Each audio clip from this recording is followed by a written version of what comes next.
የሙሶሎኒ ሴት ልጅ በዓለም እጅግ አደገኛዋ ሴት፣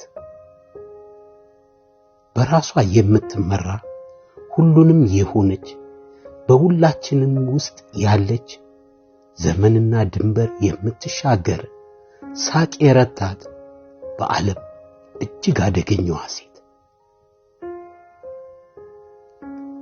በቅርብ ጊዜ እየተጻፉ ያሉ መጽሐፎች ጉድ ናቸው። የሰው ልጅን ሕይወት የምናይበት የሕይወትን መነጽር እጅግ መጥቋል። አስደማሚ ብዕረኞች የሰዎችን እውነተኛ ያለፈ ታሪክ እየተረኩ ለዚህ ዘመን ትውልድ ልብና የፍርድ ሚዛን እያቀረቡ ነው። ስነ ጽሑፍ የተጠጋውን ሁሉ ቀልብ የሚገዛ ምትሃት፣ ያነበበውን ልብ የሚቆጣጠር መስተፋቅር ሆኗል። ሮዝሜሪ ሱሊቫን የአንዲትን እንስት የሕይወት ታሪክ ከትባ የዓለምን አንባቢ ቀልብ ገዛች። ደራሲዋ የወጣላት የሥነ ጽሑፍ ኤሜሪተስ ፕሮፌሰርም ነች። የዛሬ 5 ዓመት የጻፈችው ይህ ጉደኛ መጽሐፍ የስታሊን ሴት ልጅ የተሰኘ ነበር። መጽሐፉ ብቸኛዋ የጆሴፍ ስታሊን ሴት ልጅ ስቬትላናን ሕይወት ይተርካል።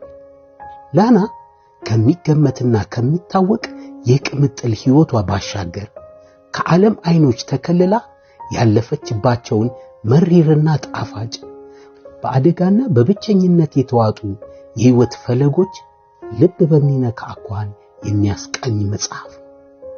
መጽሐፉ የራሽያንና የምዕራቡን ዓለም እንደ ሐር እየፈተለ የፍቅርና ጥላቻ ታሪክ ከአንዲት ምስኪን እንስት ነፍስ ጋር በአስደማሚ ዕውቀትና ምናብ እያሰናሰለ ይተርካል።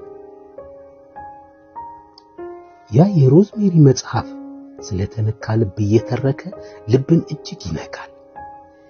የስታሊን ሴት ልጅ ሕይወት በመጽሐፍ በኩል ወደ ሰው ልብ ገብቶ አስደመመ። በየቋንቋው ተተርጉሞ ዓለምን አዳረሰ፣ አነጋገረ። ይህ ስነ ጽሑፍ የሚሉት ኃያል መንፈስ እንዴት ያለ ድንቅ ጥበብ ነው!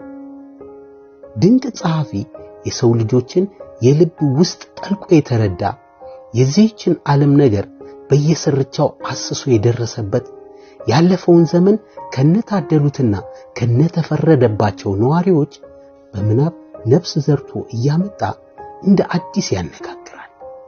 በአንድ ዘመን እየኖርን 2-3 ዘመኖችን ይሸልመናል።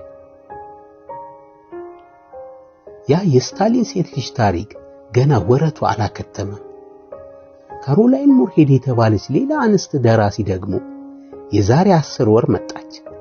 የሙሶሎኒ ሴት ልጅ የሚል ሌላ አስማተኛ መጽሐፍ ይዛ። ይኸው ይቺ ካሮላይን የተባለች ምትሃተኛ ጸሐፊ አርጅተው የማይሞቱ በጊዜ የማይነጥፉ ከሰው ልጅ ጋር ዘላለም ነዋሪ የሆኑ የተኖሩ የተወጡ የተወረዱ ሕይወቶችን በመጽሐፏ ሞልታ የአንባቢዎችን ሁሉ ልብ ነካች። በሰው ሕይወት ሐዘኔታና ፍቅርን አጥለቀለቀ።